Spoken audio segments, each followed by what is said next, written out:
Okay.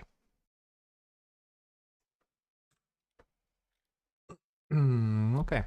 Hello. Welcome. Let's start. 40 minutes only of the boosts.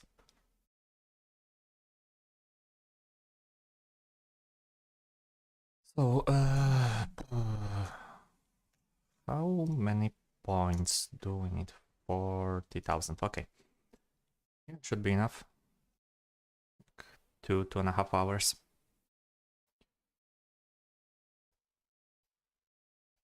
Let me change. Okay, live chat.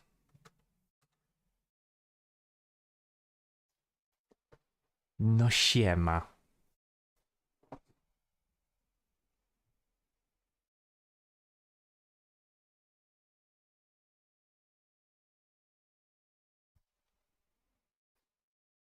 Z wami się nie przywitam, przywitam się.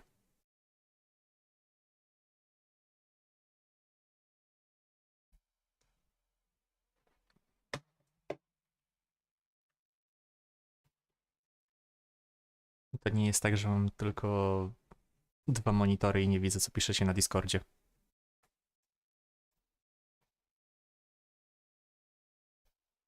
Tylko widzę, że powiadomienia się wrzucają. Oh well, whatever.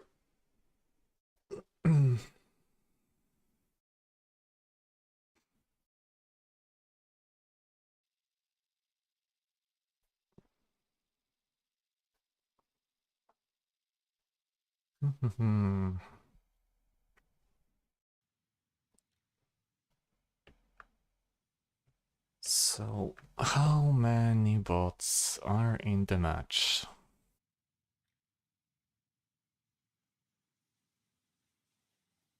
At least 4 on our sides. Glorious C47, yeah, sure. Scharnhorst should be better.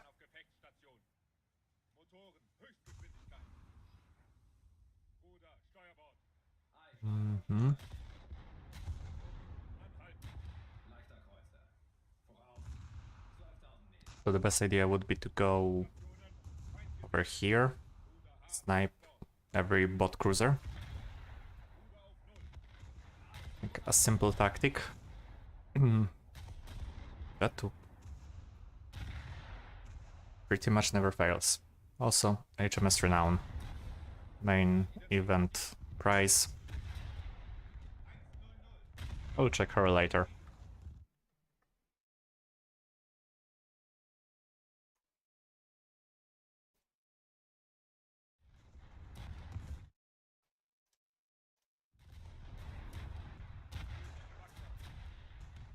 Okay, so as always, let's screw the battleships and focus on targets such as that Mikuma.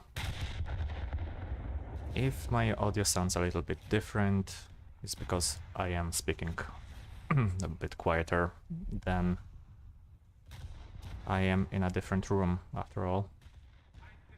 That could have been also the case.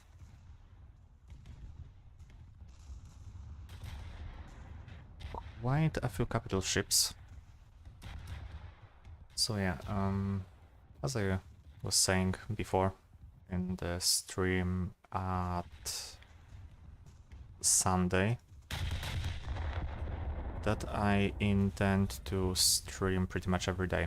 Currently I have a full time that I can just focus on grinding and playing. Later it will be a little bit difficult, but I will manage, don't you worry. Also, shameless plug, tomorrow, or the day after tomorrow, I intend to release a video about best lineups that you can grind the event with. Hope that it will be at least a little bit helpful. So new players and veterans alike can see for themselves whether or not this is helpful. I think it will be. I feel like the most important part about the grind in pretty much every time is to have fun. Yeah, the grind is not as noticeably less wearing when you just are having fun, whether you are demolishing cruisers with Scharnhorst or zooming around in, I don't know, Akizuki Shimakaze, dropping torpedoes left and right, earning some points like that. You don't have to play with the meta vehicles, you just have to play with the vehicles you feel the most comfortable at. And the lineups that I proposed, I feel like they are basically that. Ships that you can feel comfortable at and ships that you can just have fun with, while also retaining that a little bit of the edge of an advantage. Not just, oh yeah, they're fun, but they are a pain in the ass to play. Nah, it's not like that. More of a, they're fun, but some are just a little bit harder to use. If you catch my drift.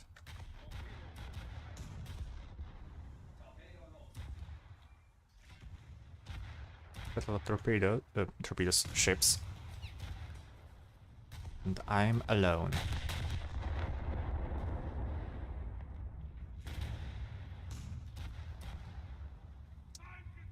I feel like it's time for me to just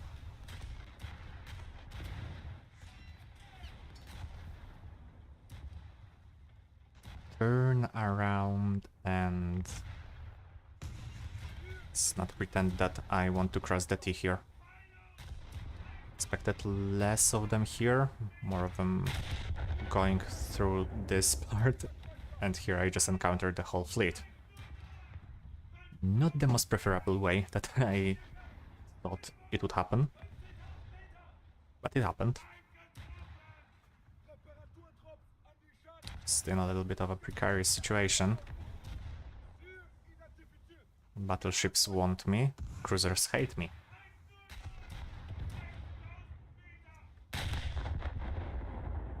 So Scharnhorst, as always. I need something quote-unquote pleasurable and easy to play.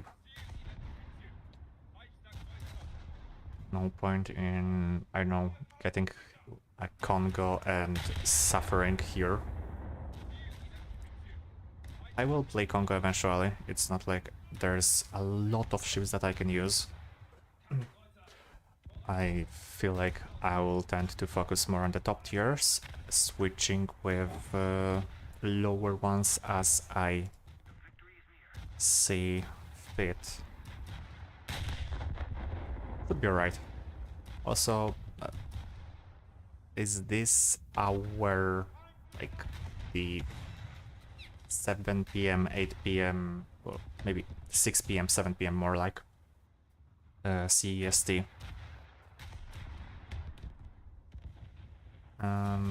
Like, is it better time than usual 10 PM streams?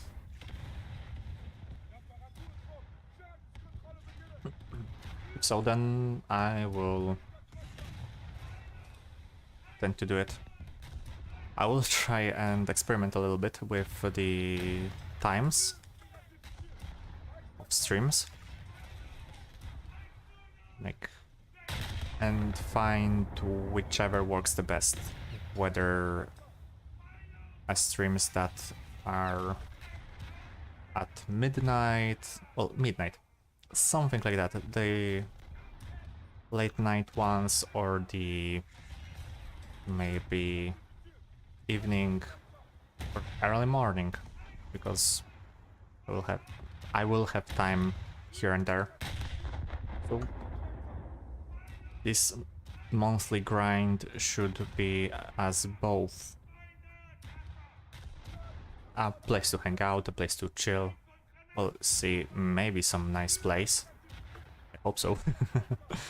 And then also a time for me to experiment, see what works the best.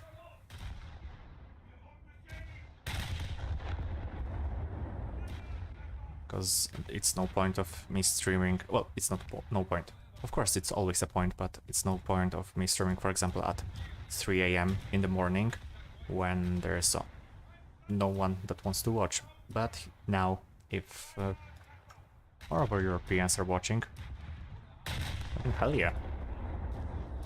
Also, let's get this Scharnhorst done. Yeah, someone's looking at me.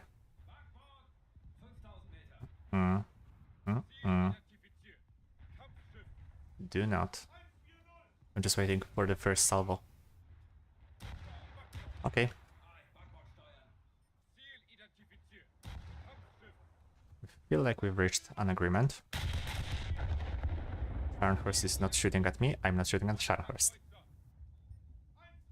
What a beautiful agreement between two capital ships. Wrong button. This button. I'm a man of honor, and I will keep my word. Going for the bots, going for the ships that are not posing a threat. Yeah, they are posing a threat, but let's just grind the points.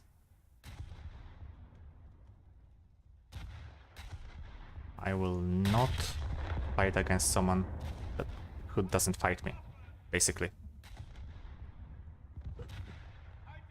Especially when we are just facing through each... well, facing. Just passing through each other.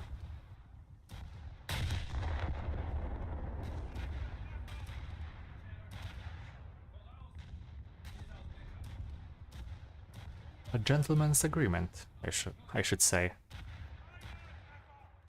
No need to chat, no need to do anything. Just two Scharnhorsts facing each other, going for bots. Okay, Belfast, hello. Prepare to meet your doom. I hope so. Yep.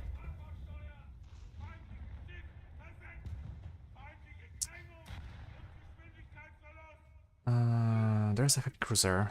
Oh, and you're alone. Okay. So it's not yet your time. How does one fight New Orleans? Huh. Seemingly like that.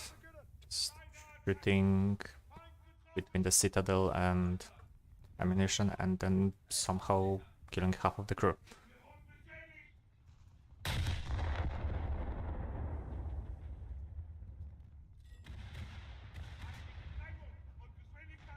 Someone's going down.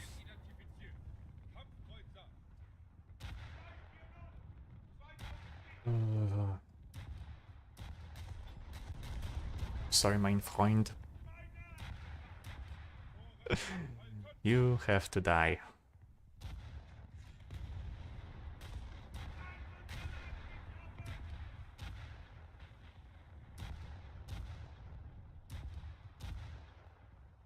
I will never forget your... But this is the end. Or I'm just gonna awkwardly look away and not mention that. I definitely didn't miss there. Everything is as I intended, of course, as always. Just no scuff involved. Who is shooting me? Okay.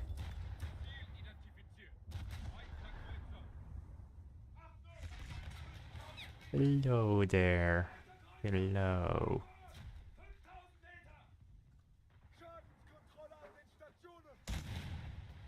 No, here's the better Atlanta.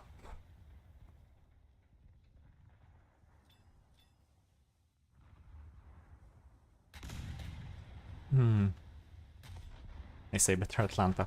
I just like Didos better. Switch to SAP. If for some reason I will not detonate her. Precisely so.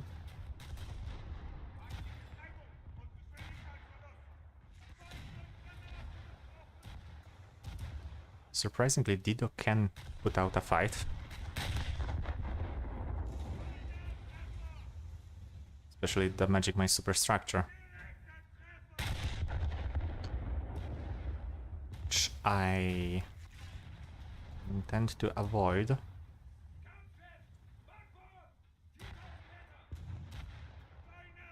case one of those shots will somehow phase through my armored deck and get to the engine bay. It can happen. It did happen.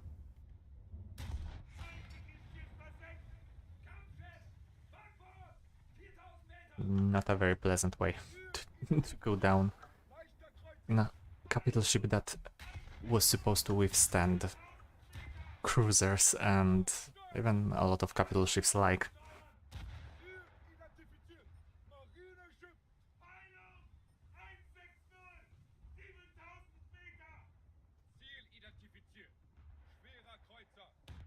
Ooh, Wyoming.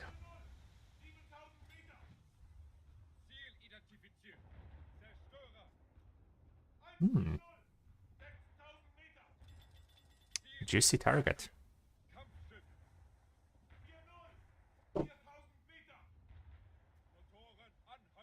Yet slow enough. I'm just gonna launch torpedoes along its way.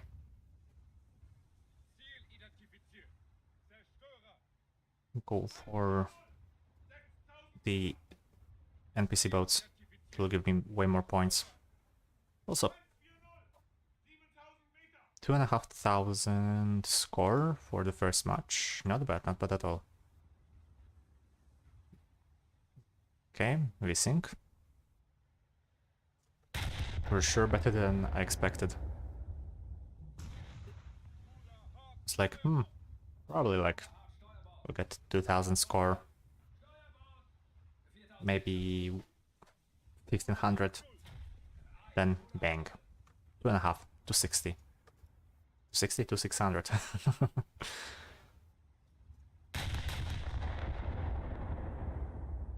think I can rack the score up to 3,000, which will give me 3,000, 9,000 or 8,000 score for the achievement progress. Or for the achievement for the star progress.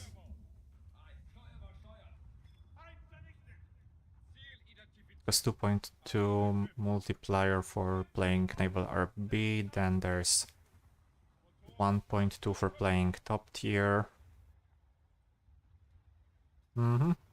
This seems like pretty much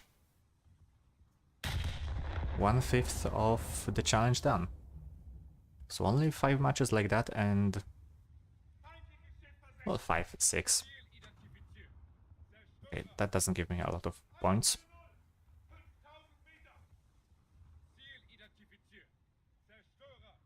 So, a good advice if you intend to go for NPCs, then go for destroyers. Easy to kill, a lot of score given. Got. English, hard. Yeah, English hard. Says someone who speaks one of the hardest language on the planet as a native.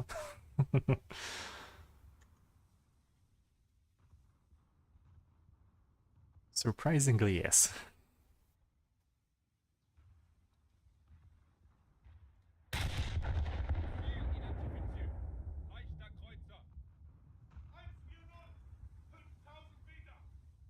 Yeah, see, 450, 440 points for getting a destroyer, like 20 points for killing a cargo ship.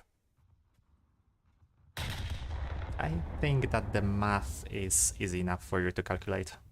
Don't need to spell it out for you, do I?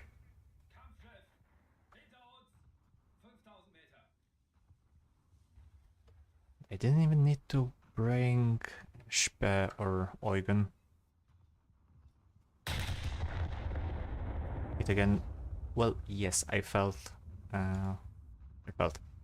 that I will get focused a lot. Turns out pretty much no one shot me. Besides a few bots. And one battleship salvo that missed me. Was it a battleship or battle cruiser? I feel like it was 380 millimeters from hood. That's why it missed me.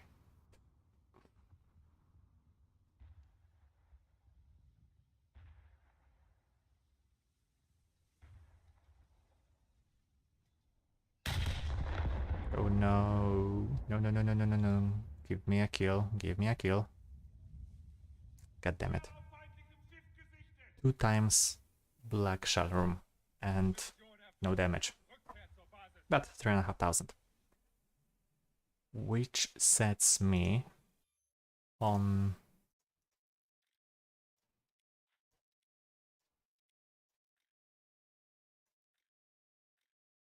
quite comfortable score of 903,000.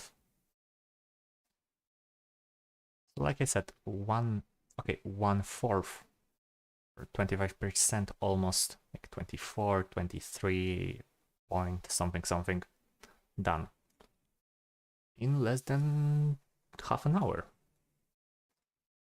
Only all of the matches could be like that. Like that would have been pretty awesome.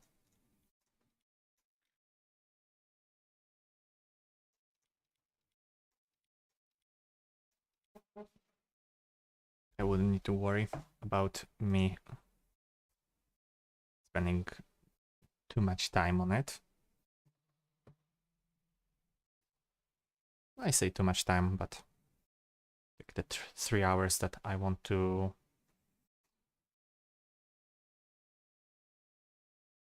that I intend to have for daily grind. One day for ships, second day for planes is enough, I think. Question mark.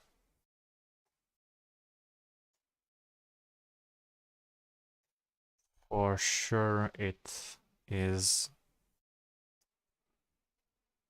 way less demanding than if it was with tanks for me.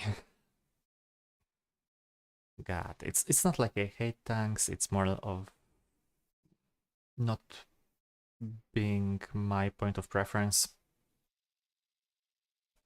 Just like I really don't like conquest maps, especially the open ones. Midway is fine because Midway has this nice islands in the middle, Denmark, and pretty much every one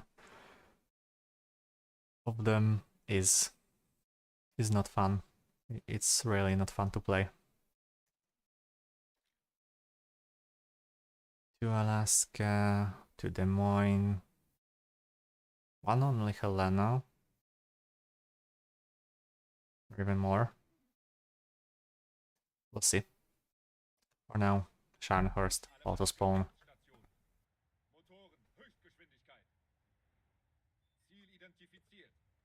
Go for cruisers. Here's Des Moines. funny enough that bots switched to Des Moines before going for Helena, even though Des Moines is way more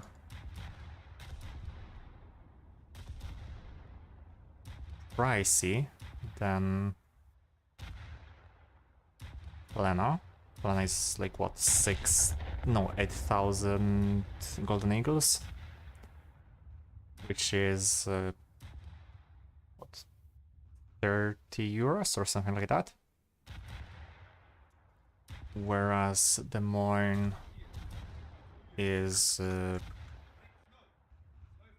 isn't it a $60 pack? Yes, you are getting Silver Lions, Golden Eagles, and premium time with it, but isn't it like way more pricier than Helena? And way less effective, because Des Moines and Newport News are way easier to counter than Helena. Given how easy it is to just go, okay, the X-ray just slide through, but it is very easy to shot around here and explode with pretty much every AP that you have on you, whether it be the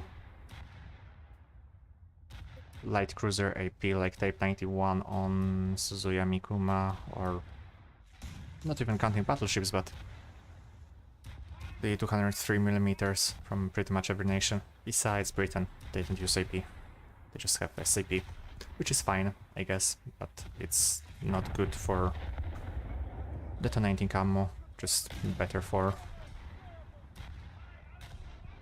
sustainable amount of damage to engine base, destroying turrets. I'm having bad luck with me shooting. I just wanna finish this Des Moines, focus on that Helena over here. Or that Helena. Whichever Helena works. They are annoying me.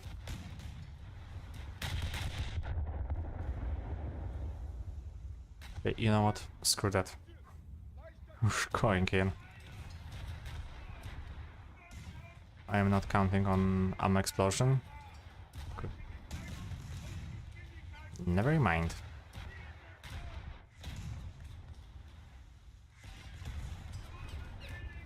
Never you mind. I take back what I just said.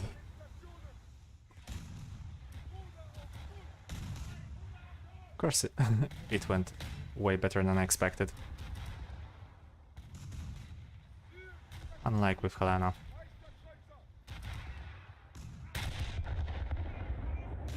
God, I hate this ship with passion. The only two ships that I truly really hate are Helena and Moffat. The rest are bearable, at least, and just meh at best. It's only Helena and Moffat that, when I have to deal with, are just major pain in the ass.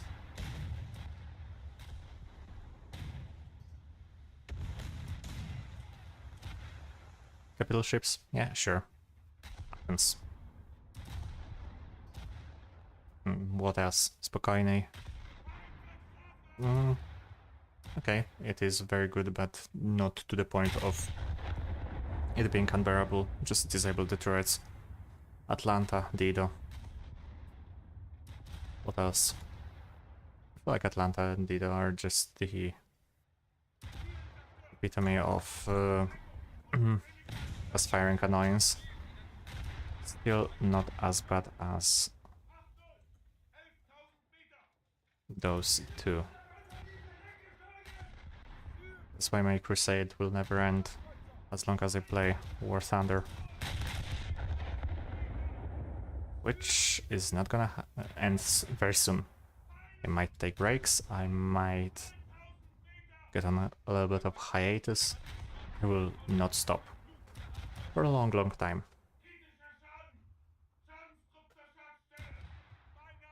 Unless a better game is gonna come out.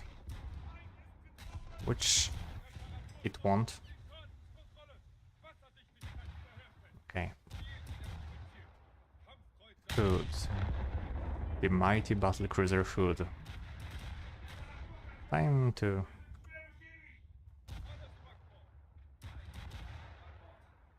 show you what happens when a British battlecruiser picks a fight with German one.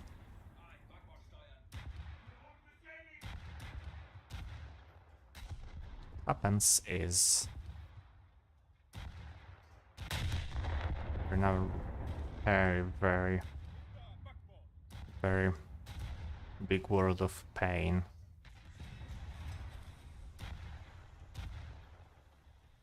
Or you are just lucky because I miss every shot that I shoot. It's only 2 salvos, but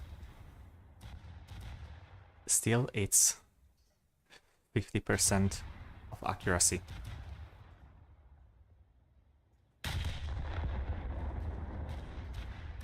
And it's dropping significantly.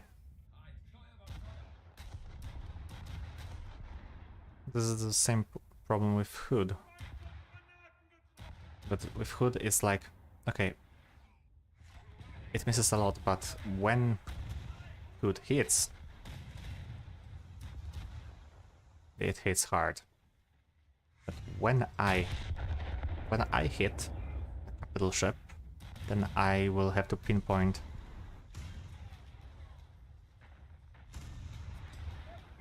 my shots, my salvos, unless I'm not doing enough damage.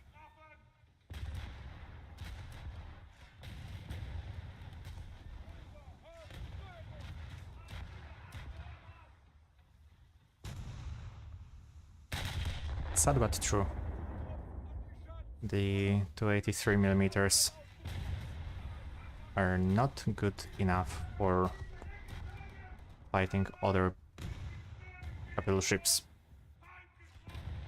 They are capable, they are not in any way as effective as something over 300mm. At this point I would take even the invincible guns over... Okay, maybe not invincible, but I would take, I don't know, Colossus over Scharnhorst. Not saying that I will, but I would.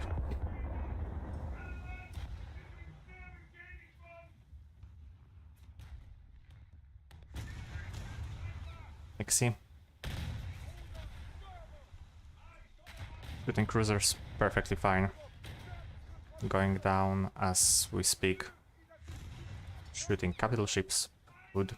100mm of armor belt. And here we are encountering a little bit of problem. That is not really fixable very fast and very soon. Unless I go for a close quarters, which happens so that I will. Then I can just outgun her.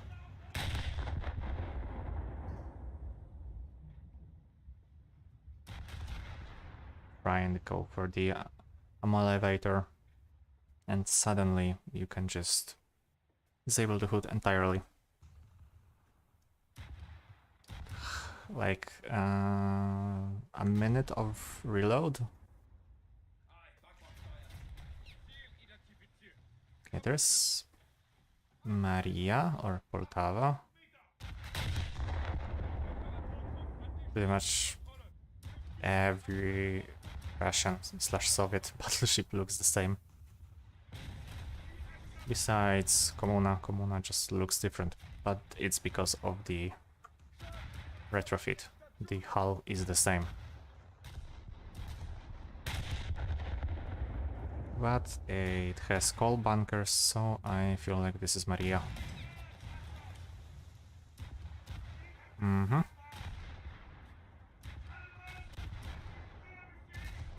I thought so. We haven't played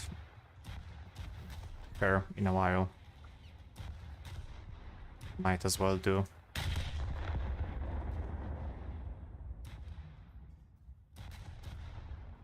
This is nice. This is really nice. You're seeing a lot of new... Oh, Poltava. I'm sorry, not Maria. Like I said, pretty much looks the same. Makes sense considering they are the same class.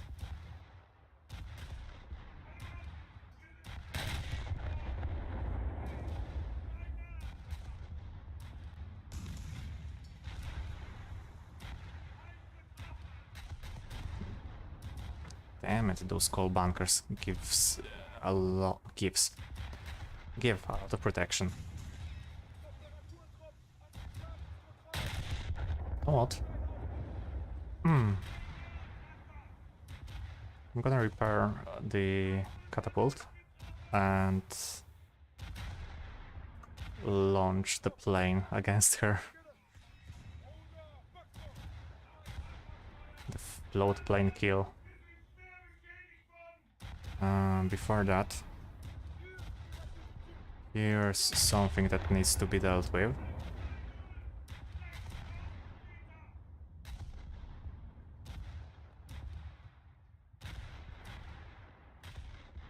If I want to go for Poltava, I need to deal with Moffat. Simple.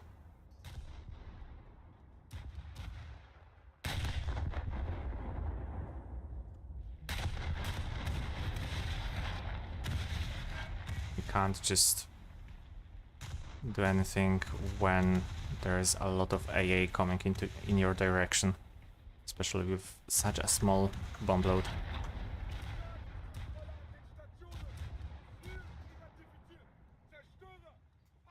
3, 2, 1, send it.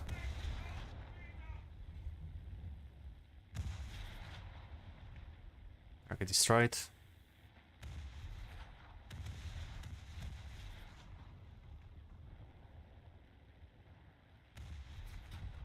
Now we commence a little bit of trolling. The ship is on fire. Oh no. Oh, wait, what? Ah, SKR's one. Don't even know where that SKR is, but... Magical HEVT, I guess.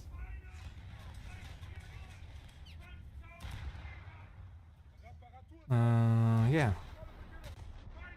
Let me see it. That's the most interesting part. No. No. Yes. Found it.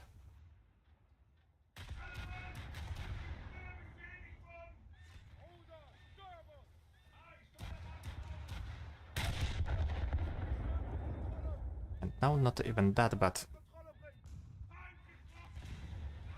I have magical shells that somehow damage my ship, which I can't even see.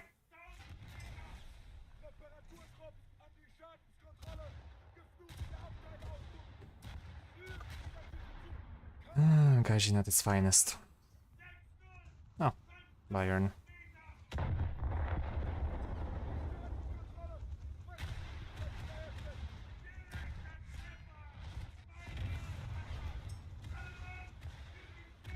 This ship can hurt. Maybe not as much as more modern battleships, but those 380 can, even with the old World War I ammunition, can hurt if shot correctly.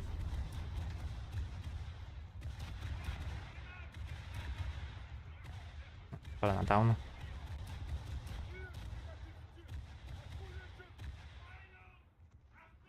So just focus on what? The boat. Guess so.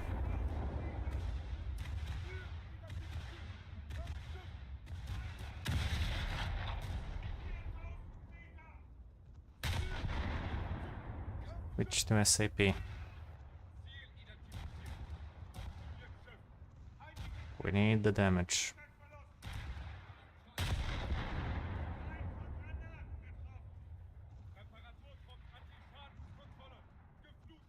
Well, that is GG. That is 2000 score.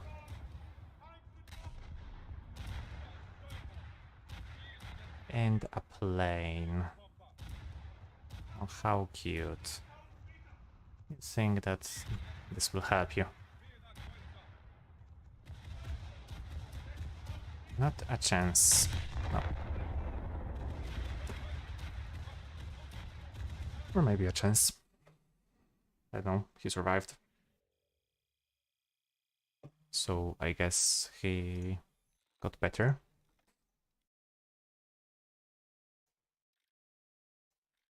Yeah, sure. Let's use boosters. Maybe next match again with Scharnhorst, and then I'll switch to 5-7. Go for a little bit of difference. So Eugen, Leipzig, and Graf Spee. So at 5-7 I can hope for nice down tier to 4-7 or get up tier to 6-7. Even so, with 6-7 I will not face the modern battleships or battle cruisers. So I won't face Scharnhorst, I would face Kronstadt or Alaska, Congo, Fuso, Bayern. A lot of ships that I wouldn't exactly face, so that is maybe preferable even.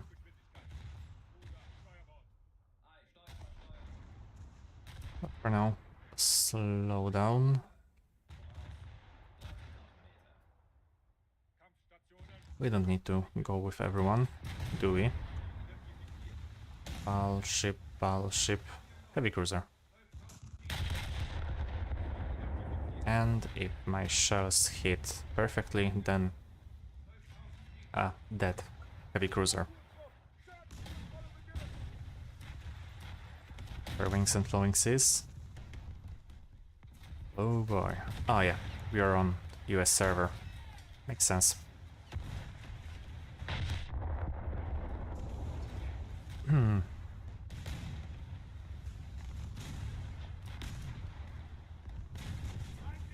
I was like, damn, people are nice here. Then I looked at my ping and, yeah, makes sense. I only see people talking on European servers when it comes to Naval EC. Before that, rarely, very rarely, like 1 out of 20 matches you will see people that are even 20, 40, that people are actually talking and engaging in conversation more than attack here, attack there.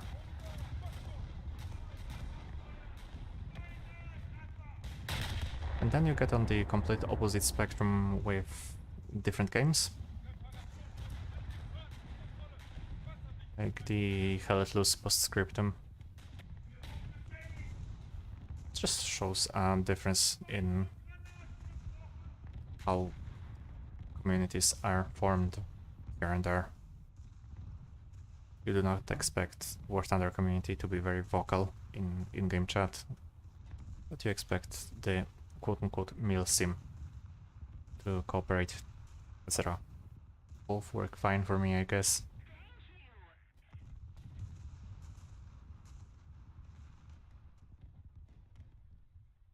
We just need to do a little bit of flanking.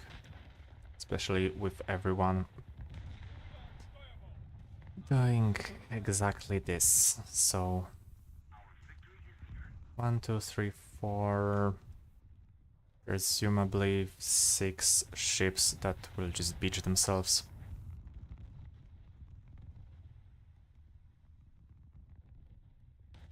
Coincidentally, every ship like that is either Des Moines, Żelezniakov, or I can't see, but I assume that this is yet another Des Moines. Would you look at that? And there's that one Cleveland that I feel like they were just a little bit too short-sighted. They were locked in the sniper mode. Do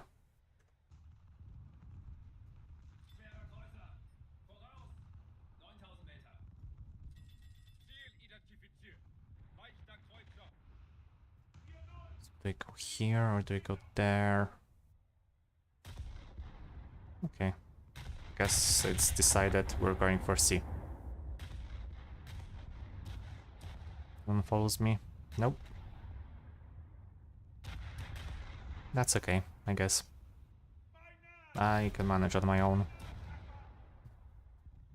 Hope so.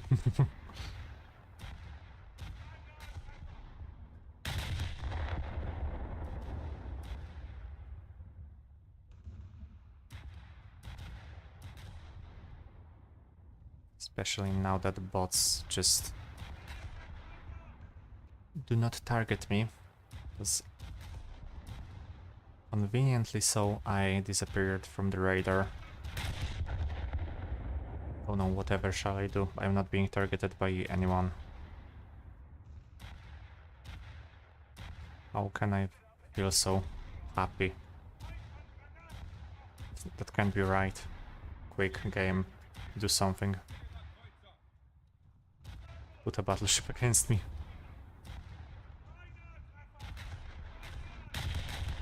I should stop saying things like that because in just a second I'll probably see like half of the enemy team switching focus to me.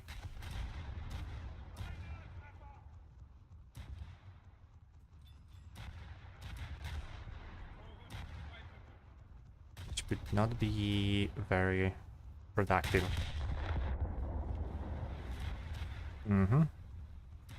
So it begins.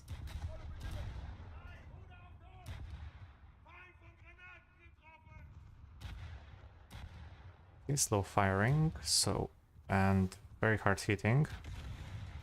So I guess that was a battleship.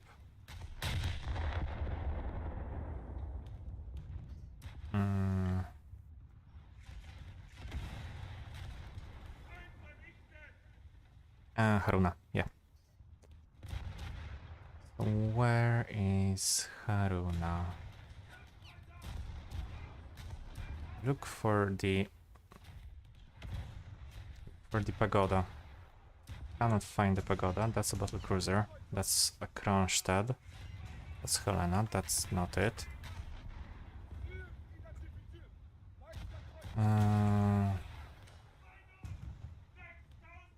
Hello there.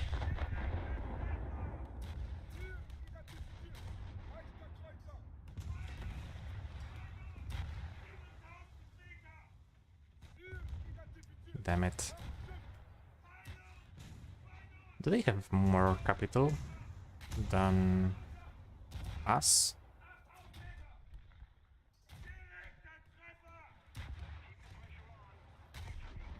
If so, then... Uh-oh. So, no one is following me. Wouldn't mind getting a little bit of an assistance. Thank you very much.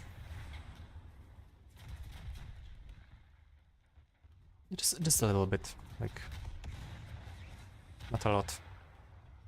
I just want... for someone to cover my ass.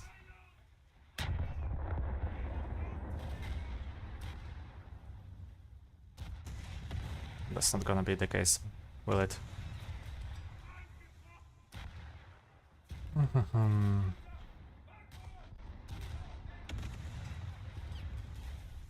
It looks like... okay. Okay. Kronstadt.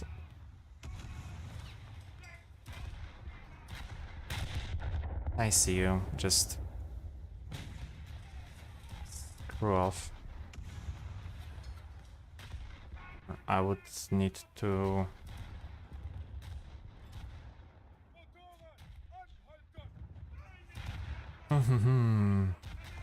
some... very... take some very drastic measures. So I would have to retaliate against you.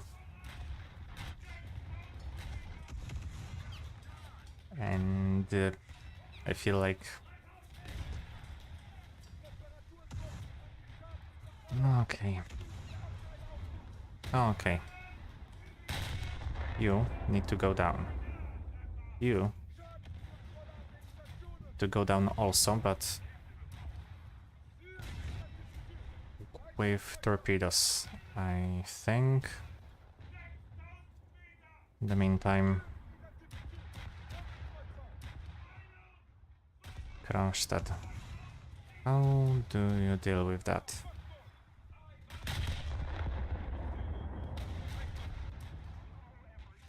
One, two, three. Okay.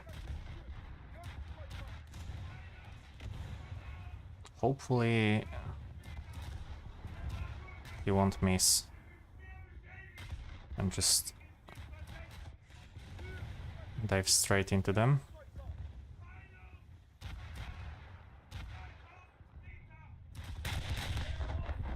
Oh, no, no, no, no, no, no, no. No, no, no, no, no, no, no. My dear friend.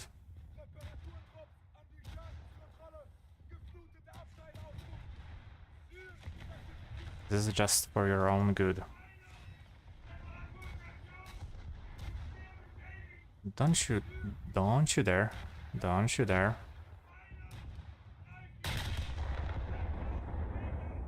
See? You don't aim. You don't aim at me. I'll bite. Okay, that's late one should hit. Or not. Or... okay, the 3D image, sometimes it's not working very well.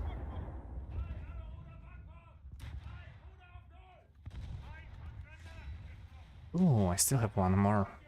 Okay. Oh. Oh. Well. This is bye-bye.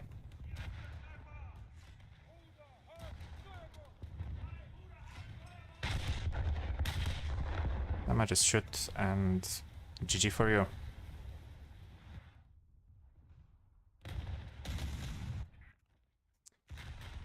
So, where's death? Did it hit?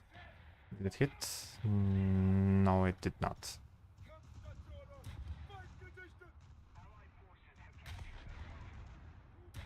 Straight Scharnhorst, straight Scharnhorst. No.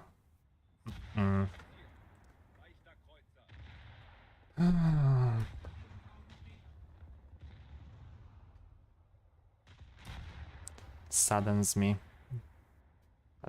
that this didn't hit. But I was prepared for it. I was prepared for such an outcome.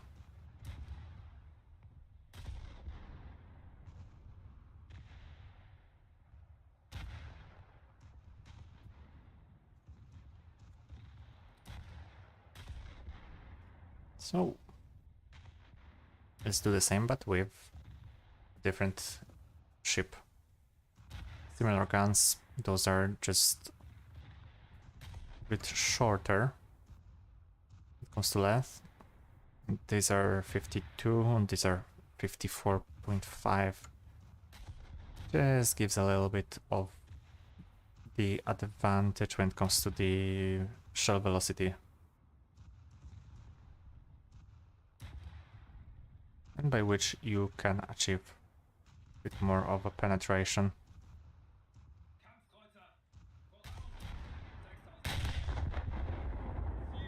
Oh. Too low? Yeah.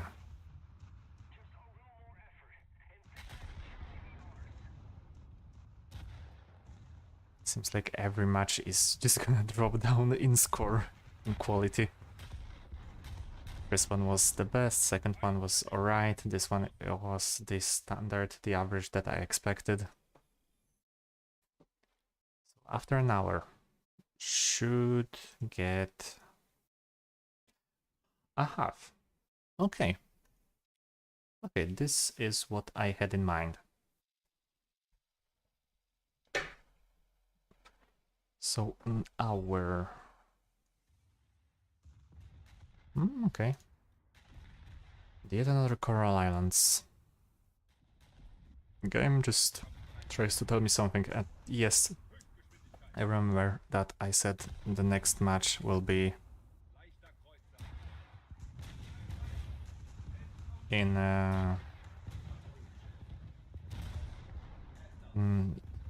5-7. I changed my mind. This looks like it was a good idea. Or the whole enemy team has way too many battleships compared to us. I see at least one. Yeah, that's one.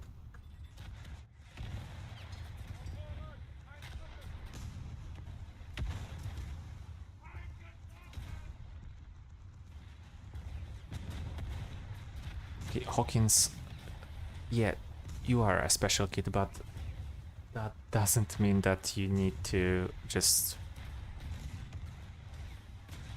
not be able to turn like you should, especially when you have a bigger ship on your ass. Slow down, go faster, just do something. Preferably move alongside.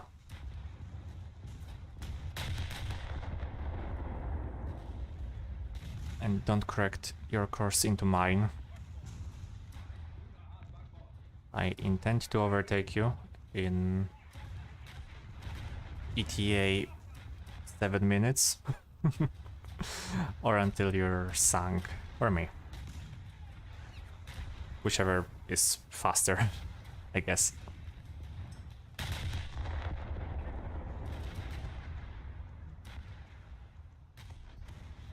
Yeah, maybe 7 minutes was a little bit of a stretch.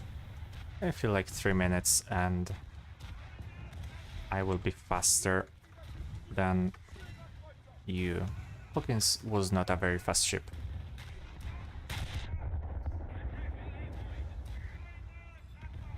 But you will work splendidly as my shield.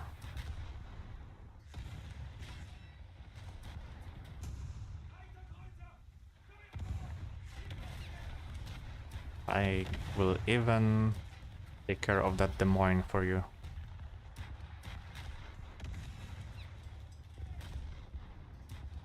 Aren't I so grateful?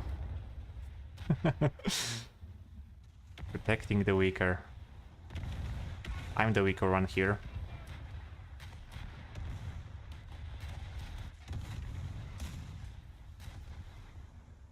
Now Hawkins. You will need to take a very important decision. You have to pick whether you're going straight and crash into the island, or you will turn right and go and cap the point. The choice is yours.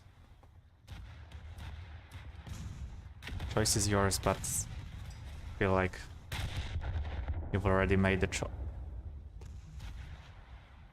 Yes, there was a third option of just going inside. I just didn't expect you to do it so brazenly.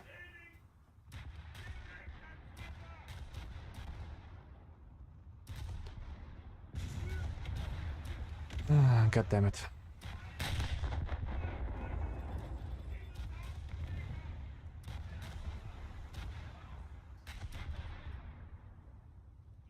God damn it, that's a Kronstadt.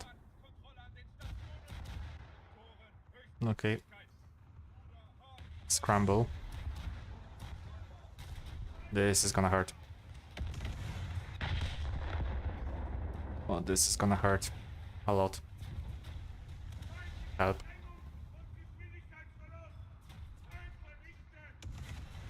Oh, okay. That Des Moines just... Okay. She obscured my view. I was thinking that it's a Kronstadt. No, that's just Alaska. Some people might get very, very mad at me for saying it's just Alaska, but Alaska can be dealt with. Kronstadt, I don't think I would be able to fight as equals.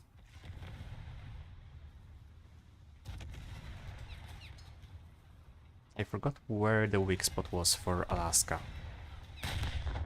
Was it between the frontal turrets or below the third one?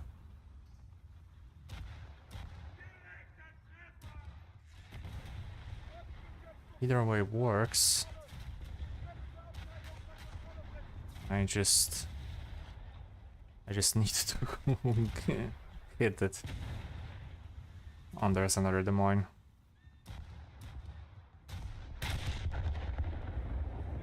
You, my friend, you will be my test subject for my third turret.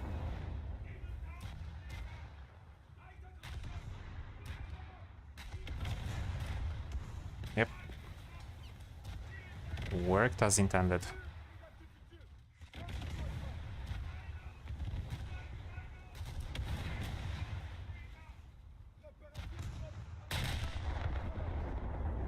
Now for the Alaska.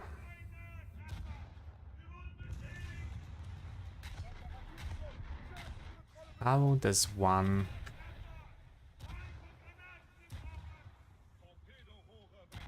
How does one just kill Alaska? With bigger shells? I would say go for the frontal turrets, go for the frontal ammunition rack. Kronstadt with Scharnhorst. No, I think I'll still go for the frontal turrets. It made a nice boom.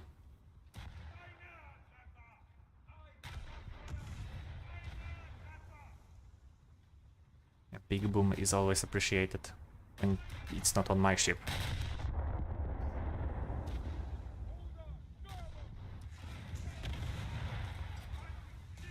Ooh, close. And now Nevada. Why am I facing the half of the US Fleet Navy?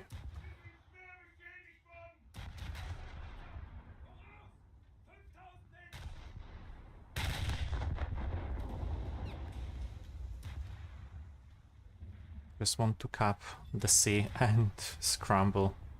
Get the hell away from here. I earned more than enough.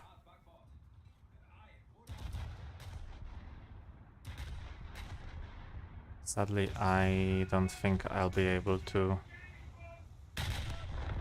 fight with Nevada.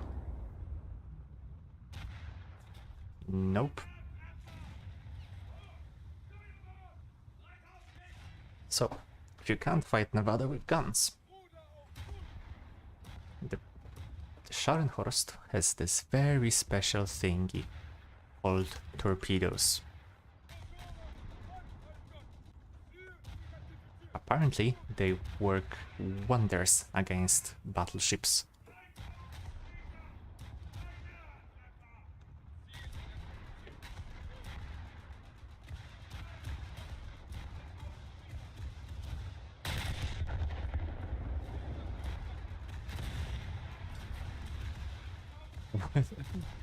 First, I would have to hit something with the torpedoes. That is true. But if I hit it... Oh boy. Oh boy.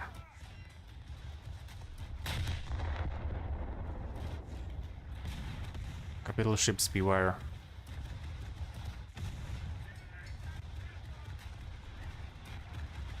I have a very important... a very dangerous weapon, and I'm not afraid to use it.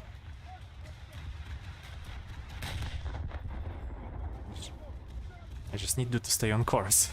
That's it.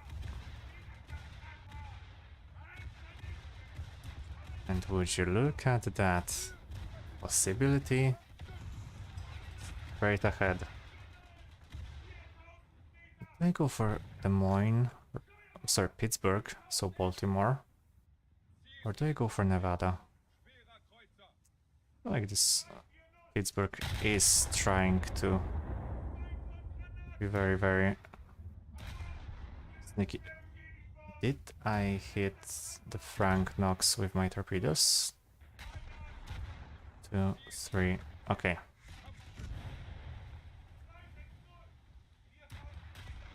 You've never seen me. I'm not here.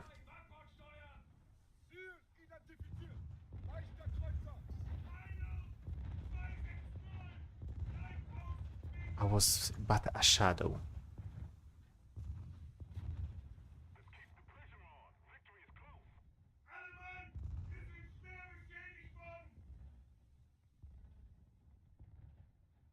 I was but a shadow lurking around. You did not see me, you did not expect me. Those torpedoes, yeah. Don't you worry. And another 3,000 points. I feel accomplished. Looks like in 2 hours, or in 1 more hour, or 1.5 hours, I'll be able to, surprise, surprise, get the first star. And tomorrow, grind for yet another.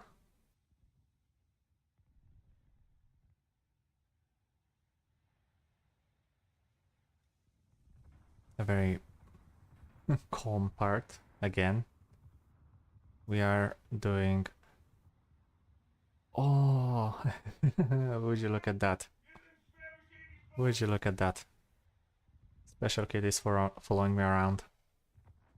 That sounds wrong out of context, but it's not like anyone is here to take that out of context. For now. Slow and steady wins the race. I have, like, what, 1 more torpedo?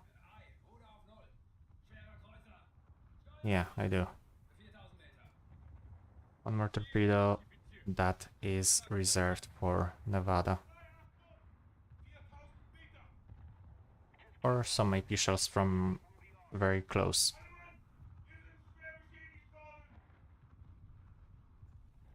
Okay, Legion of Doom. Okay, so I just wanna check. Hello, hello, welcome. I check. Oh, guy's a British player. Nice, nice.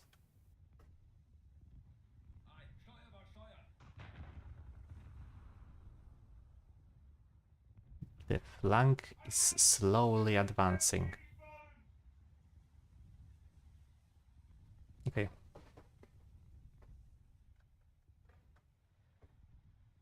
The Armada should take care of... I know. Torpedo attacks? What is War Thunder? Well, I'm glad you asked. War Thunder is a military game combining fleet, air and tanks, trying to achieve as realistic portrayal of those said vehicles, and you can face other players in them. You can play in big capital ships, you can play in tanks or planes spanning from the early Spanish Civil War as far as the pretty much the tanks that are still in service with or jets. With planes, it's with planes. If with ships, it's not like that. We are on the early Cold War, late World War II stuff, which worked fine. And I am somehow losing a lot of frames. I don't even know why.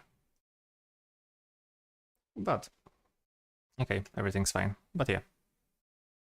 For planes, for example, let's take a look, if you want to, like I said, from early interwar period, Spanish Civil War, starting with, for example, Heinkels, early Bf-109s. For Germany, I'm playing Germany currently, so this is the easiest for me to portray.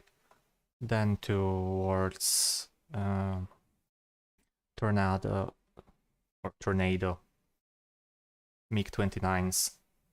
So pretty much the planes that are still in service, that still see some combat.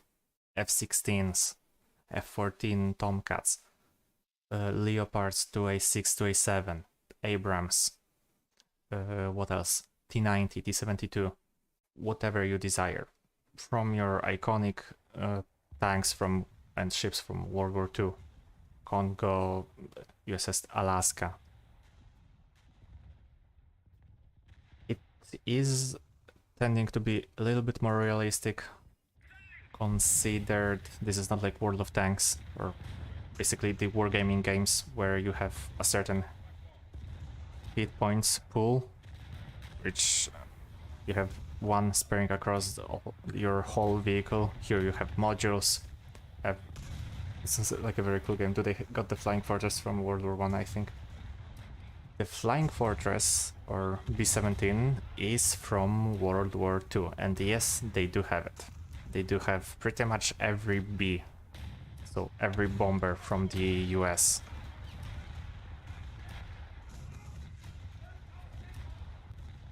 From your B-34 to your B-17 Flying Fortress to even B-29 Liberator, which were the famous or infamous, whatever you wanna look at it, of being the first planes to drop the atomic bomb. They were the ones that dropped atomic bombs on Hiroshima and Nagasaki.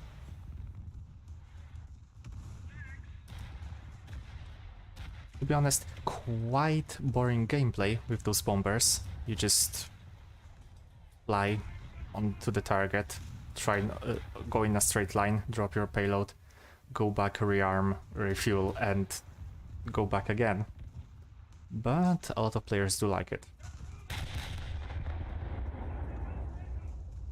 So yeah, from fighters to attackers and ending up on heavy bombers. You can find your playstyle pretty much across the whole tech trees. And you have quite a few nations to choose from your typical allies and axis, so USA, UK, Germany or Italy, towards the lesser, maybe lesser known, is a bad description, but the lesser combatants like, or not even combatants, but neutral countries, Sweden, Israel, China. So very cool. I remember learning that in school. I think I remember watching one of your streams a few months ago. Probably. If so, then I'm glad that you returned It's nice to have you back. If not, then welcome for the first time.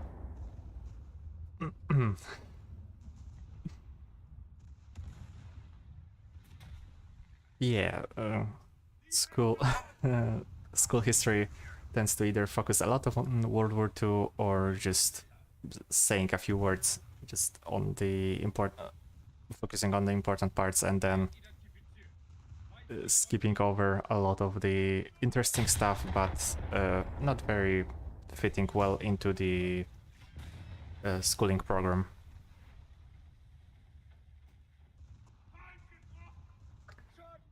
But with games like War Thunder, although they are just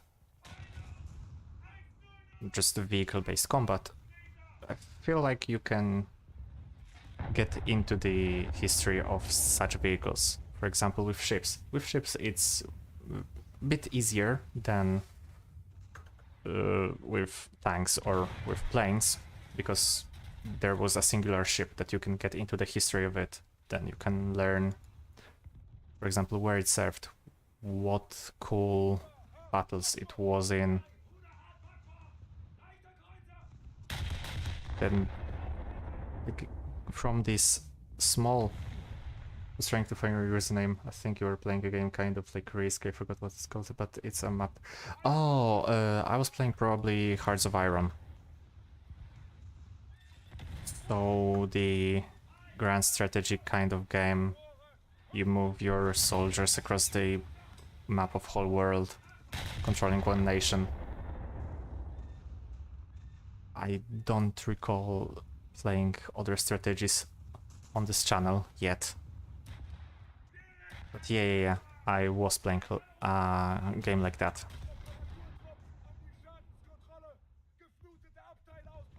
So, you were here before. But yeah, like I said, this small ship, like ship name, okay, it's a cool looking ship, so I'm gonna read about that. We're playing as Japan. Okay, that was a few months ago. But with this ship, oh yeah, cool looking ship. Let me check the history, and then from this to the meat and potatoes of the naval warfare, as it was for me. I found that Japan had cool looking ships, and then from that it went really into the rabbit hole.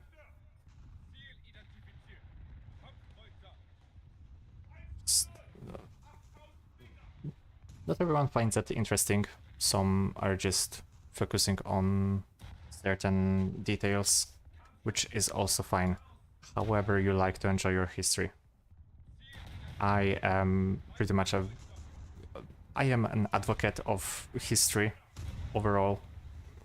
Whether you like learning the facts or dates and nothing else, or you just want to go into these tiny details like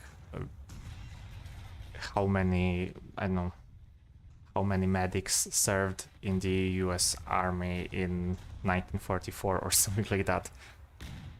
Both approaches are fine too, because it's just about what you like and what you find interesting.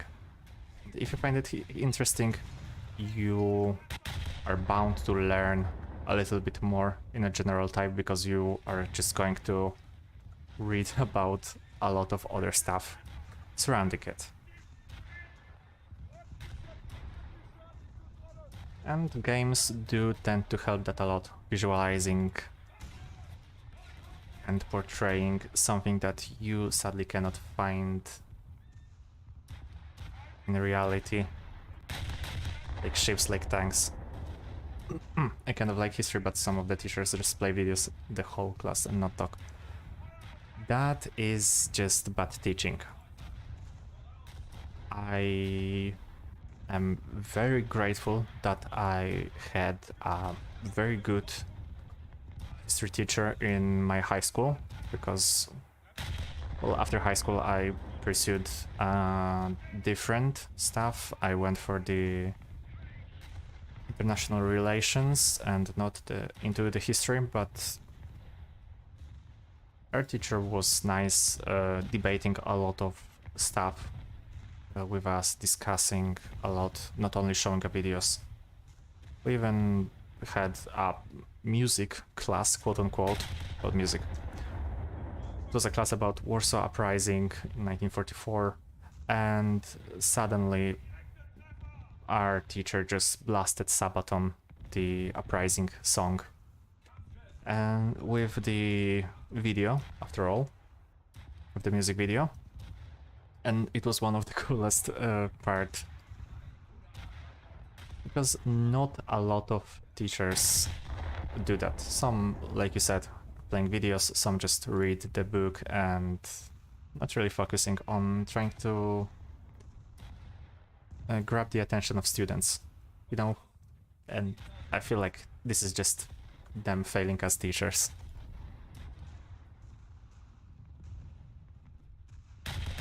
Not saying that they are not trying. Sometimes it's hard to do that, but a lot of the times you can if you just put a little bit of your heart into it.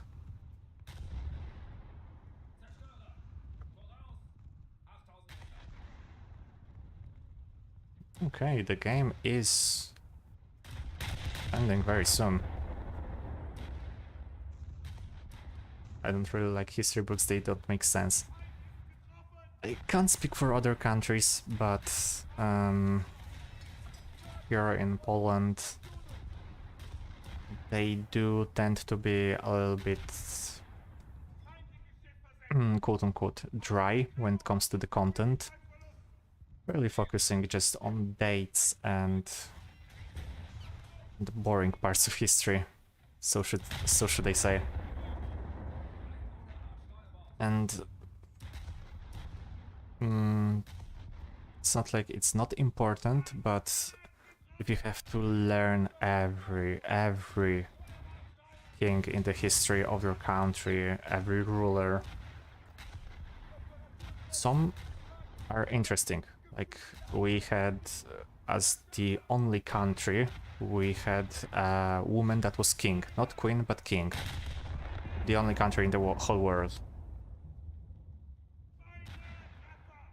So that's the important part, but then there's the 6 or 7 kings that did nothing, and we still had to learn about them.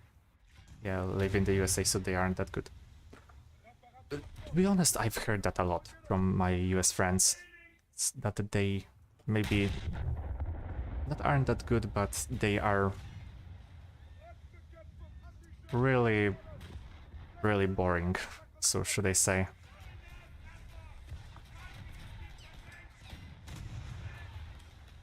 Which is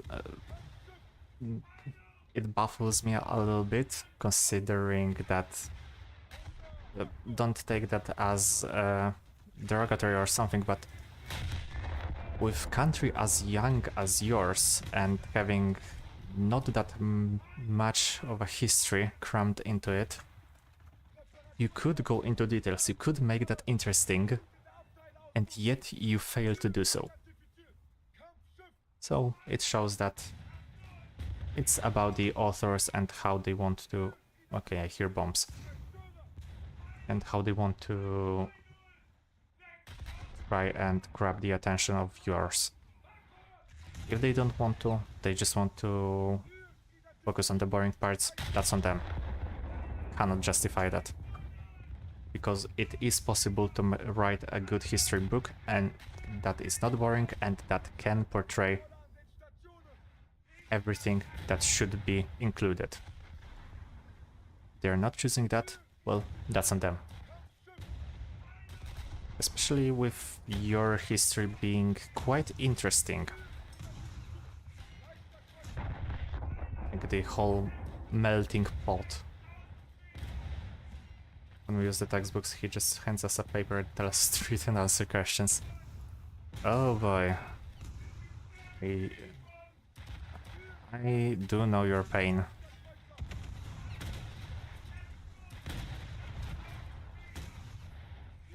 Trust me, I do know your pain. I feel like that's just a teacher's fault.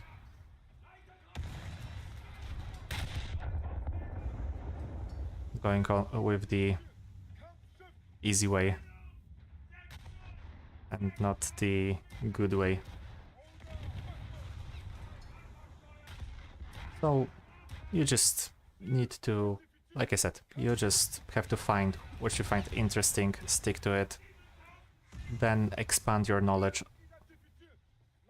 Hell, I Google all of them and then sit on my phone. I think there are some good history books, but the big books in school, they're so dry and not fun. They tend to be like that. They cannot just cater towards a lot of stuff, so they do tend to be dry.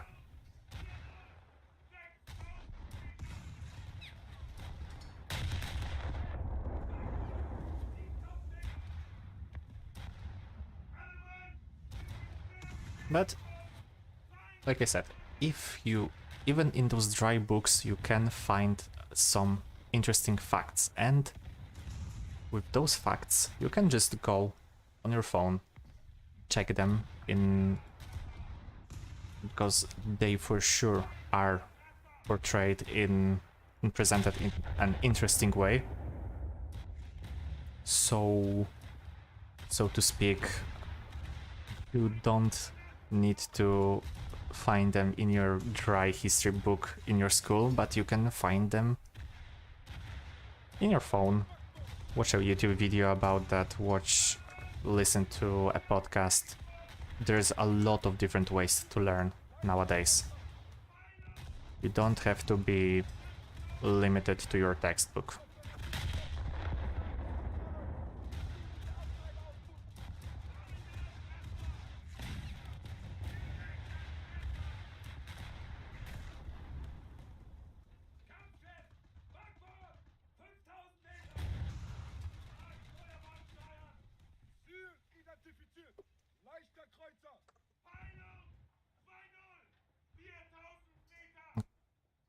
Okay,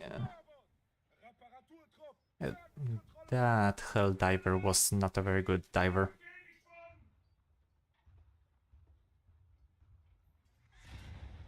Scheiße. Where the hell are you, Bayern? And try an ammo racket. Oh, that's not a Bayern, that's Kaiser? Kaiser, yes.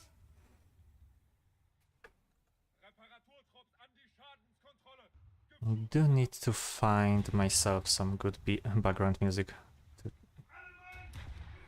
change a little bit of topic. I don't know.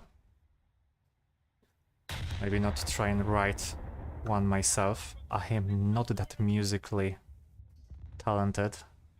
Well, I am musically inept, besides playing some songs. But I feel like currently no music is a little bit bland-ish here, because you don't hear a lot of stuff. Well, me talking.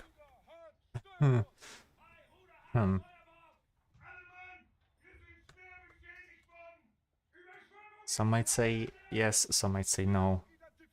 Whether or not it's a good way that you don't have background music for War Thunder. Depends. I've yet to find a way to include the background music that is changing and not just a loop, and that I can't hear it, so I can focus more on talking and on the game.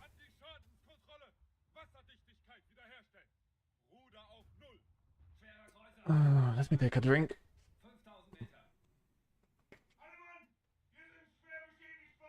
Okay, so GG, or yeah, that's GG.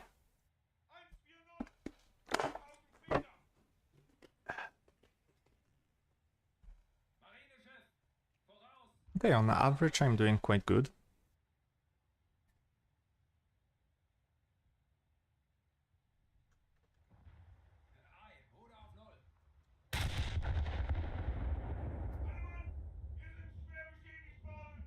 like history, I like the cool tanks and planes, they're very fascinating. I would love to see how they build them and how they come up with their ideas. Well, I have good news for you. There's maybe not a crap ton, but there's a lot of YouTube channels focused on, for example, planes. One from the top of my head is the...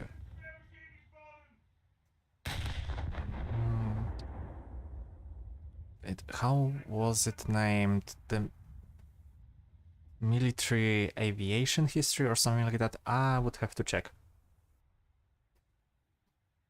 I would have to check because I don't remember, quite frankly. I know that this is it's something with... okay, the match has ended, so I have this little bit of time to check. Military aviation. Oh yeah, military aviation history. Dude is really into it. You can get exactly how they were built, how they operated, the idea behind the design. In some cases, you get to see the inside of the cockpit, and there's also going into the plane's weaponry, air doctrine. So I feel like this is one of the better channels to get into it when it comes to planes. Then there's Naval for ships. For tanks, I don't know a lot about tanks. I am not really interested in them, truth be said. But yeah, like I said, Naval for ships and military aviation history for planes. So that's the two that I would recommend checking out.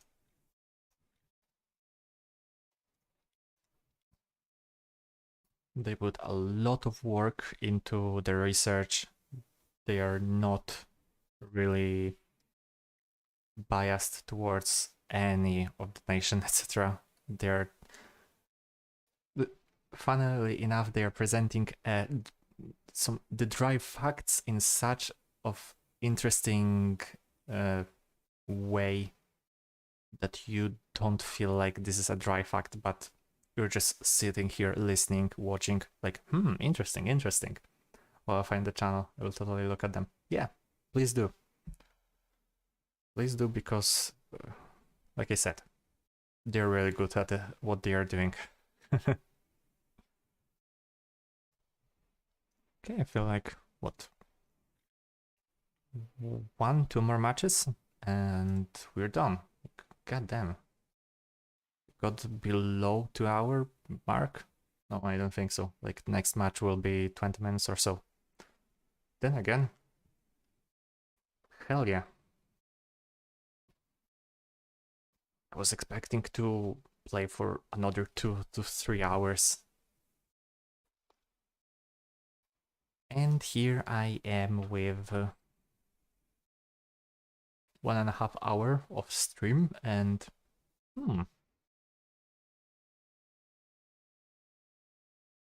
Scharnhorst is good, is great. It do be not OP, but it do be good.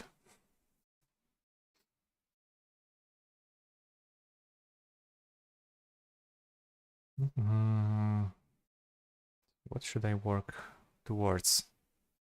I feel like going for Bayern should be my priority. I feel like Tirpitz will come after Bayern, not after Helgoland. Thank you, I'll watch until the end of the stream. They're entertaining. Ah, cool. Thank you. Thank you. I appreciate that. Glad to be of service. uh, Now it's for the part that you'll spend a lot of the times where you're playing Naval. Q. Sometimes you're getting into a match after a few seconds. Sometimes you wait for 5 minutes. Still not as bad as the Final Fantasy XIV queues. I've been playing Final Fantasy XIV recently. Quite enjoyable game, but the queue times for dungeons, for raids, okay, MMORPG, yeah, sure, that, but for a massively multiplayer online, it does not justify me waiting 1 hour to get into a raid. Even War Thunder is not beating that. In War Thunder queues can be really crappy. I give you that.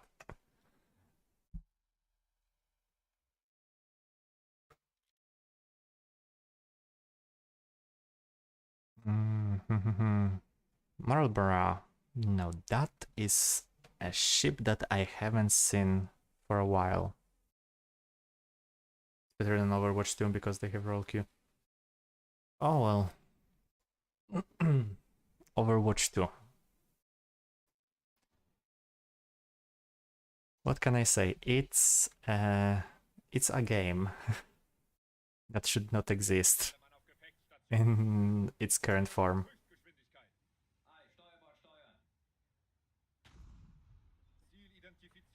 I'm not saying that you shouldn't play it, but it does not deserve to be named a sequel to Overwatch.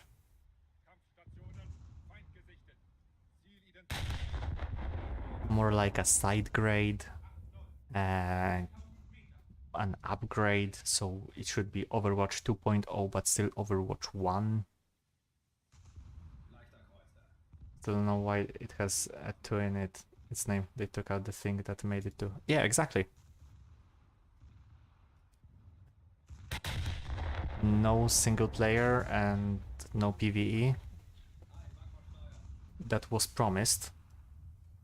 And now you're just basically playing Overwatch 1 with a little bit better graphics.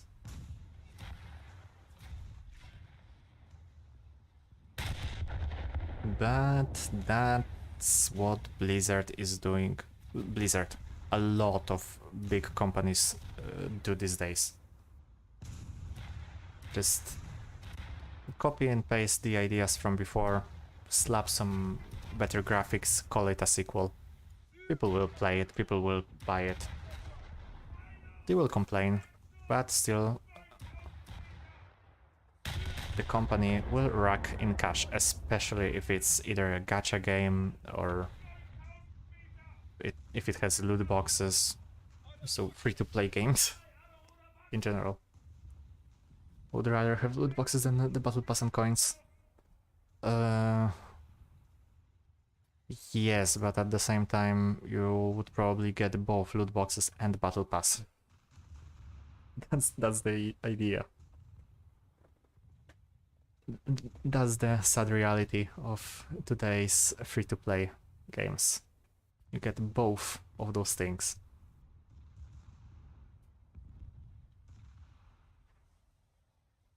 At least, at least in Europe, you have the laws that require the developers to put out the percentage chance of getting a certain item. So at least you know how much of not worth buying a loot box is. Yet people are still buying that for this dopamine hit when they finally hit something better, something good.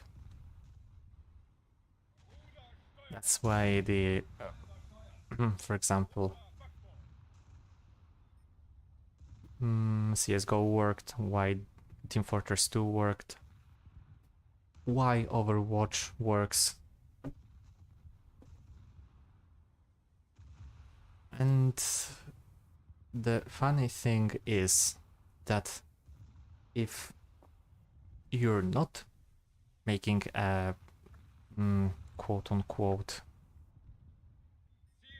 reheated meal, so like with Overwatch, with Battlefield, with Call of Duty, pretty much basically anything made by EA, Ubisoft, Blizzard, all the other big companies, and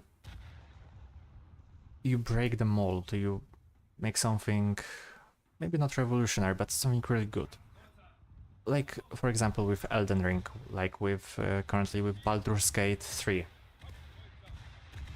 The developers, like pretty much everyone is just, every Western company that I saw was just bashing, the developers were bashing, were just like like the rabid dogs going after the Larian that made Baldur's Gate 3, just because the game was good, was single player, brought out everything that the devs promised, and it's just one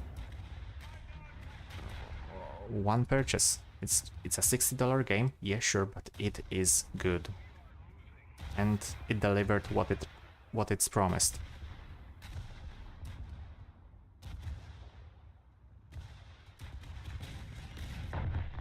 And the developers don't like that.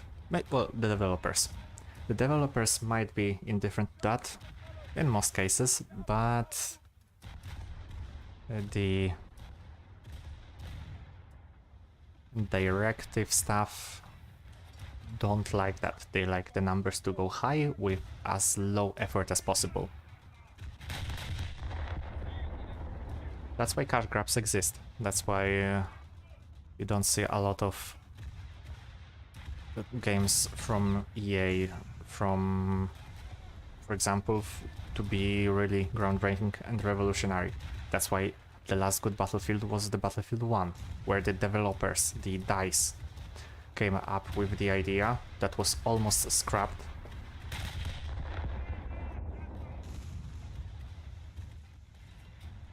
But hey, they made it, and it worked. Okay, somehow they detonated a Kronstadt. One of the hardest ships to detonate. Maybe the armor buff, the armor nerf is already in the game? Finally?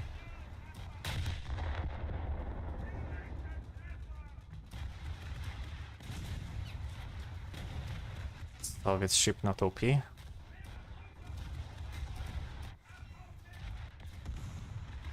How is it possible?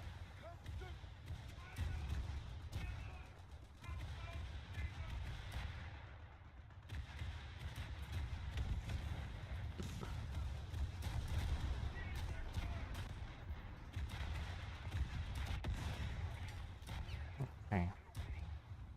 I don't see a lot of devs care that much anymore. They just want money. The only good game like from EA is Plants vs Zombies Garden Warfare.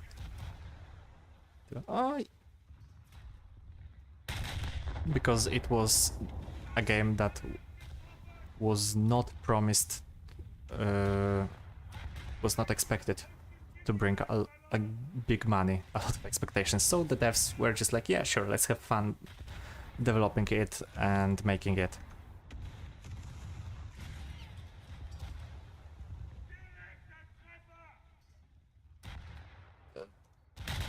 But then again,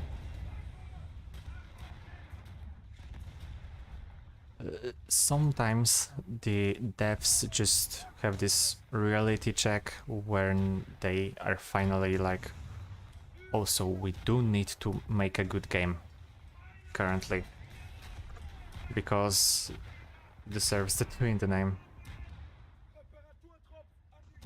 That means it's a good sequel. It deserves a 2 in the name, which rarely happens, to be honest. A lot of the time I just really don't see games that do deserve this number 2 in the title, or number 3, or number 4. But if so, then good for it.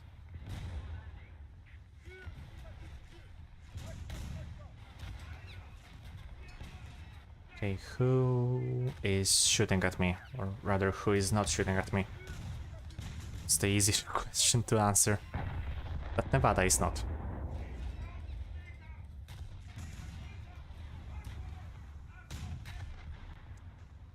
Sadly, there are no more devs in the office anymore updating. Such is future of pretty much every game.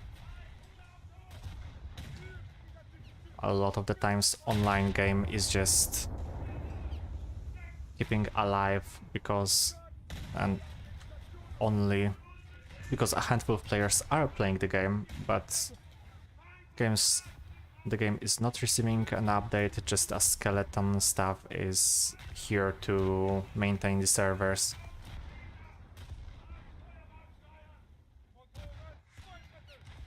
And you know what? It's fine, because we eventually have to move forward, but at the same time we have to move forward, or we can move forward when the forward is better than the previous installment. If not, then people will just stick with the older games. I used to play a good game, it was called Clash Royale. I know of the game, I did not play it. If I remember correctly, it was a mobile game. I don't really remember the gameplay of it. It was like sending troops towards the enemy base, etc., like a reverse tower defense or something.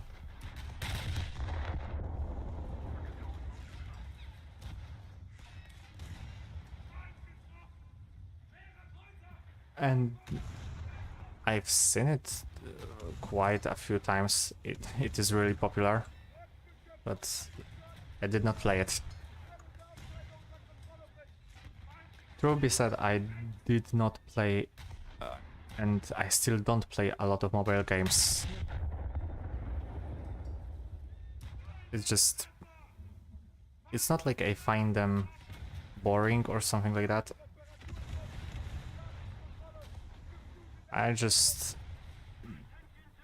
Well, I'm more of an old school gamer, so mobile phone for me is just to watch funny YouTube videos and browse the internet. I have a few games on it, well, a few games, I have one game on it, and even then it's just a mobile version of a PC game. As it is, it was a good game, but then they just turned into EA in a few updates. Ooh, no, that is one of the biggest insults you can give to a game or to developers. They've turned into EA in a few updates.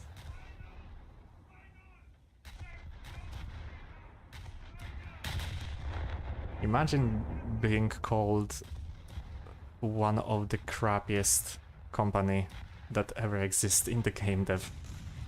Not even a game dev. I feel like they are strictly publishers, and nowadays, besides the sports, EA Sports, so FIFA, Madden, etc. And then again, FIFA, Madden, NBA, they are again cash grabs. Every year a new one with the same graphics or with slightly better ones, promising a new and engaging story. If a story is really important for a sports game.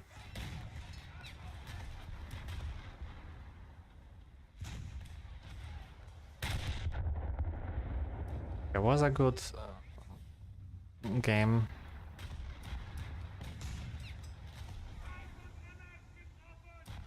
I feel like that can be said for a lot of games, for a lot of series of games. Who do you think is worse, EA or 343, the people who made Halo? Wasn't Halo made by Bungie? Not by 343? I feel like they've only made Halo Reach or something like that. Not the Halo per se.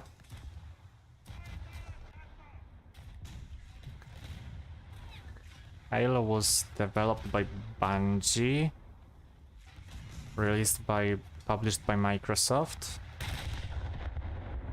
Unless I'm... Yes, but then 343 bought it up. Oh, okay, okay.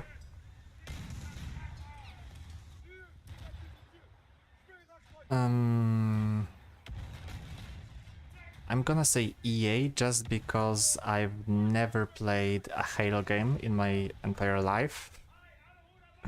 So I don't have comparison for that, I'm sorry.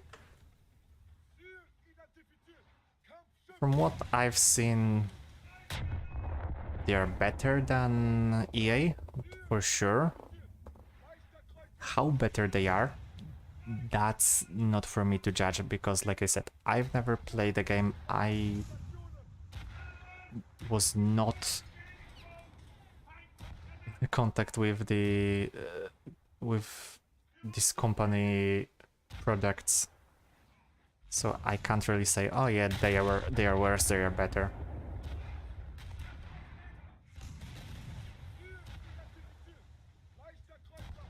Really, Halo and Call of Duty is like the most American series I feel like there are when it comes to games. Here it was rarely about Call of Duty. Of course, Call of Duty fans exist here, but it was more about Battlefield 2, Battlefield Bad Company 2, and especially not Halo. Nowadays it's a bit different. The popularization of Steam way before in 2010s, and then the whole idea of cross-platform exists currently, so it's a different part. But no, I was not from the generation that played Halo. I owned a PlayStation, not Xbox, so I can't say about that. And I feel like Halo was such a popular in US, in UK, and not in the rest of the world. If I wanted to play FIFA or Madden, I would just go to GameStop and buy a FIFA 15 or 2K15 for $5 to $10 instead of 60. Yes, but then you will miss out a lot. That's how they got you. Maybe not you, but a lot of other players. If you are not buying the newest installment, especially with FIFA, especially with games that come out yearly, if you want to play something other than single player, so for sports game is a very big part, playing a multiplayer, then you are missing out. And that's how they got you into spending the $60 for another game. And then, of course, let's not forget about the loot boxes in FIFA, for example, the Ultimate Team. If I remember correctly, that's how it's called. I just want to play the game, I don't care about the characters, I just want to play it for fun. You have a very, very healthy mindset. You have a very healthy mindset, if so. Because most of the players are just afraid of not being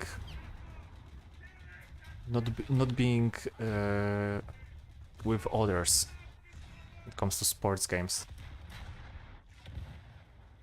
Not like playing against other people. They just use their credit card and get 99 of VRR.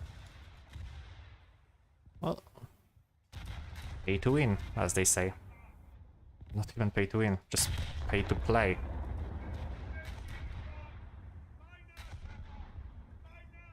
Oh, god damn it. Just 5 seconds more and I would have gotten that kill too. That was so close. So how much more? Oh, god damn it. Like I said, one Nevada, like 10 seconds more, I would have gotten Nevada, I would have gotten the Mark of Distinction for today. Beautiful. God damn it. Overall, if I wanted to play with someone, I would get one of my mates and play with them.